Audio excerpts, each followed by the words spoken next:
بسم اللہ الرحمن الرحیم۔ احباب گرامی، اب جو میں بڑی ہی معروف آیات بات سورہ مبارکہ البقرہ کی اقیموا الصلاۃ وآتوا الزکاۃ وارکعوا مع الراکعین، نماز قائم کرو، زکوٰۃ ادا کرو اور رکوع کرنے والوں کے ساتھ ہو جاؤ، ان کے ساتھ رکوع کرو، یعنی ان کے ساتھ ہو جاؤ۔ اس آیہ کریمہ میں بھی میرے مولا کائنات کی شان ہے۔ وہ کیسے ہے؟ ایک تو ہے کہ میں خود بیان کروں، میری تو کوئی حیثیت نہیں اور نہ اسلام اجازت دیتا ہے اس بات کی کہ کوئی بندہ اپنی طرف سے کوئی بات کہے۔ وہ تو کوئی اتھارٹی ہو تو وہ بات دے نا، لیکن جو اتھارٹی ہے اگر وہ کہیں کہ ایسے ہے تو وہ ہمارے لیے قابل عمل بات ہوگی اور قابل قبول بھی ہونی چاہیے۔ تو اس میں کوئی اعتراض کی گنجائش تو موجود نہیں ہے، ہونا بھی نہیں چاہیے۔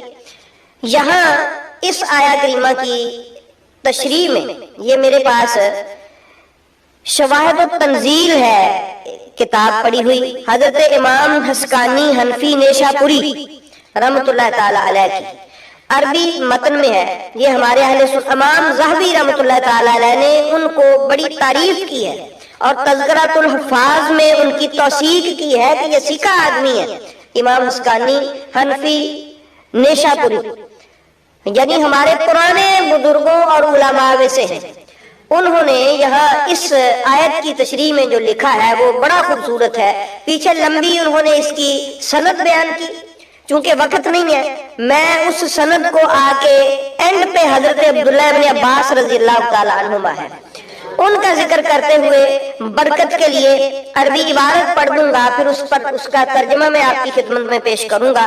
وہ فرماتے ہیں کہ عن ابن عباس رضی اللہ تعالی عنہما فی قولہ ورکعوا، کہ یہ جو ورکعوا مع الراکعین کے میں لفظ ہے ورکعوا، اس کے بارے میں حضرت عبداللہ ابن عباس سے جب پوچھا گیا کہ حضور یہ جو سورہ مبارکہ البقرہ کی آیہ کریمہ ہے ورکعوا، اس سے مراد کیا ہے اور کون سے لوگ ہیں جن کے بارے میں اللہ فرما رہا ہے کہ ان کے ساتھ ہو جاؤ اور ان رکوع کرنے والوں کے ساتھ تم بھی رکوع کرو؟ تو حضرت سیدنا عبداللہ ابن عباس رضی اللہ تعالی عنہ ہمارے آگے سے ارشاد فرمایا، بہت ہی خوبصورت بات کی۔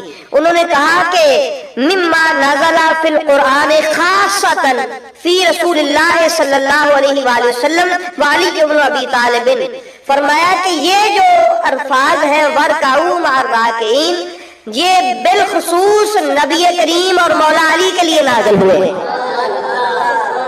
بالخصوص نبی کریم علیہ السلام اور میرے مولا علی علیہ السلام کے لیے نازل ہوئے ہیں۔